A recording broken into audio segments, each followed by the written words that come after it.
তিনজনই লক্ষ্য রাখবে, তিনজনই বিচারক লক্ষ্য রাখবে একজনকে।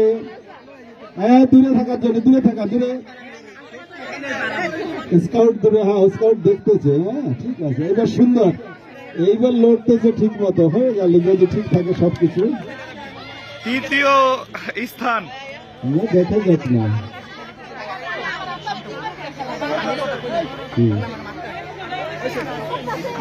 হ্যাঁ, প্রথম যে ম্যাচ খেলাটি দেখতে পাচ্ছিলেন ওই বেশি লস। আপনাকে ধন্যবাদ, আপনি আপনার সৃষ্টিকর্তা আপনার দিকে মুখ তুলে তাকিয়েছে, আমরা আপনাকে ধন্যবাদ জানাই। উনি দাবি করছিল খুব ভালো। ঠিক আছে।